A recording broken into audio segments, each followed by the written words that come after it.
What do you do on your weekends off? Go down the park, walk the dog, play a bit of tennis, or join 26 other Fiat Uno owners for a quiet Sunday afternoon drive? Liam, you came into racing under very extraordinary circumstances. We were out here last year, and Mark Turley from Rathdown and myself just bought a few tickets in between us, and we couldn't believe it to hear one night that we won the car. That's how really we got into it.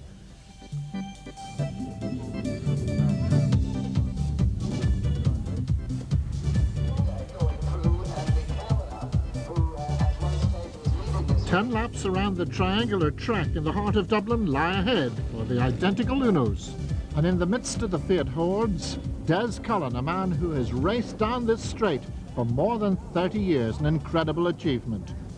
And an equally good achievement for Michael Barrable to put it on pole position here at the Argus Rent-A-Car race at the Phoenix Park. Beside him, young Ed O'Connor. Now watch for the flag up front, which will signal the start. He will hold it up straight for maybe 1-2 seconds, and on the drop of that flag is whoever gets the grip best. But a good start from Barrable. Beside him, Ed O'Connor. We're looking out the back window of Barrable's car. O'Connor has moved over here to close that inside line. He wants to hold on to that second place. And in the pack, lock and wheel there from David Kidd, gets it sideways up over the grass, just comes back, pushes O'Connor's strike, but doesn't really push him, but doesn't let him back on. Watch it again. He's locked that left front wheel. He's heading for the infield. Just catches the hump of grass there, gets it up on two wheels. That's Turley on that. Eugene Healy getting through on the inside. Lucky Michael Cullen again has picked the right side of the road, but there's no doubt about our leader on the way down to the Furry Glen. Michael Barrable, number 22, and he's followed now by David Kidd, Eugene Healy, Turley, and then Ed O'Connor, and right beside him, Michael Cullen. So up he heads on the third straight of this course. It's a triangular course, and next rallyman Michael Barrable, and indeed the rallymen have shown very well this weekend here at Phoenix Park. This is the sort of surfaces that they're used to. And up he comes into Agfa Mountjoy corner, and look out for the green car about 4 cars back.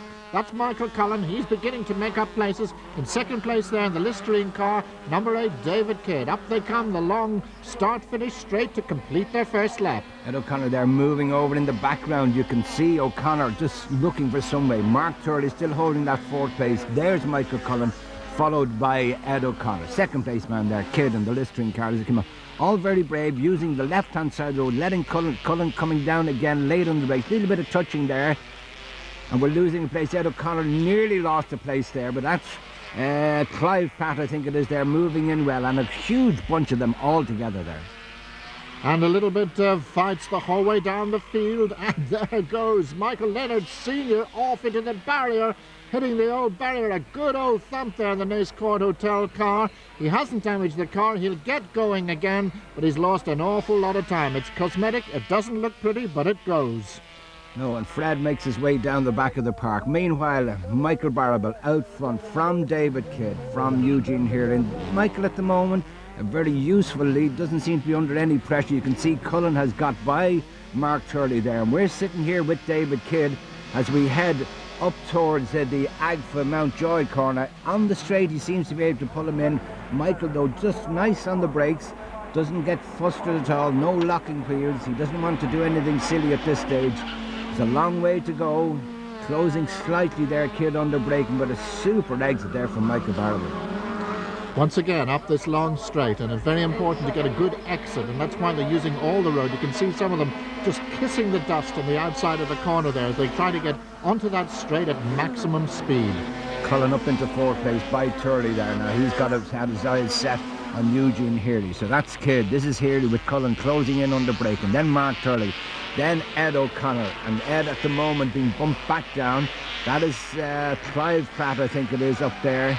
He's sitting on the back of Ed O'Connor. Will he be the next one to go by O'Connor? Maybe has a problem, but a problem there for David Kidd. New second place man Eugene Healy. Michael Cullen goes by.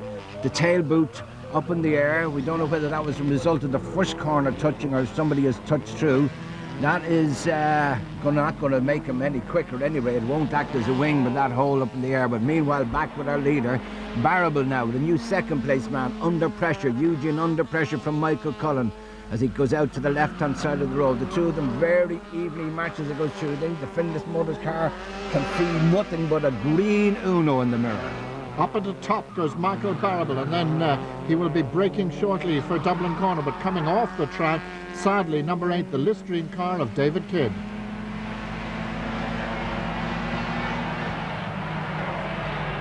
What happened, David? The first corner seemed to be a bit of a schmozzles, and one or two cars hit each other, but I didn't realise that the tail boot had opened up. I just never noticed, but when I put into third gear there was a fierce drag on the engine, and I thought that I was after losing a plug or something, but the lads telling me it was the tailgate. I never even noticed it was open. It seemed like a big fin on the back, and that's all that really happened. Well, we didn't notice your tailgate open till well into the race. We're on lap 6 as we come down into Dublin Crystal Corner again. Michael Barrable doing everything right as he turns in nice and neat, missing the actual deepest part of that bump there, which seems to upset the car. Cullen really on the toes there, and this is a superb battle here. Mark Cuff and Mark Small getting a little help in a circuit from Michael O'Connell, but gets away with it. Mark not having a good Phoenix Park. He blew a superb engine that he's been using all year yesterday, so you have to put this one in. Not quite as good, but Barrable now as they head for the 40th lap. So fun at both ends of the field. Michael Barrable leads, and in second place now it's Michael Cullen, who's moved up ahead of Eugene Heary, number 3 there, just coming through picture. Ed O'Connor is also improving as the laps go by. Then we've Thurley, then we have number 12, that's Rabbit, Fitzgerald, Pratt, and the final one in that chain, McIntyre. And there's fun right throughout the field as the Furry Glen Formation Dancing team arrive. That's Michael O'Connell and Mark Cuff. It's Mark Cuff losing out in that manoeuvre, but up front Michael Cullen not losing out. He's gained a lot now once he disposed of Eugene Heary. These two, in fact, Barrable and Cullen, pulling out a good bit there on Eugene Heary, but Cullen get the head down now. Every car length makes the difference. He hasn't got much to do. The battle here is really good. 5 laps. That's Turley. That's Fitzgerald. They are fighting now for 5th and 6th place. A lot of dust there. Ed O'Connor still on the road. So it's Barrable from Cullen as they head down to Dublin Crystal Corner. A wide entrance, wide road, about 35 feet wide, goes into what would be a B road type of thing. So it's not enough room. You've got to get it right on the edge of this huge dip that's in the centre of the corner, otherwise it knocks the car out of line. Back down to the Furry Glen. Again, Barrable just sitting back. Cullen working a lot harder than Michael there, but then at the moment, quick look in the mirror, he can do no more. He's doing everything he can do. Heary losing out to these two. Ed O'Connor should be the next man up if Turley hasn't disposed of him. No, Ed pulling a few laps, but Fitzgerald now begin to put Turley under pressure. Pratt and McIntyre also going through picture, and then surprisingly far back Steve Griffin. And don't tell me they're at it again. Yes, O'Connell goes wide and Mark Cuff goes wider. Yes, this time he follows him. Well, you know, you win some, you lose some, but a good battle, as Alan says. Up front they're battling down the back, but this is the battle up front for the first place, and in first place at the moment, locking a left-hand front wheel, is Michael Barrable. As he comes up for the checkered flag, I doubt if Michael Cullen can do anything, and this will be a superb result for Michael. 2 out of 2 in the 1994 Phoenix Park as he makes his way down the Dunlop Straight for the checkered flag for the 2nd time this weekend. So Michael Barrable wins the August Rent-A-Car 10-lap race for the Dunlop Fiat Uno Cup contestants. In second place, Michael Cullen,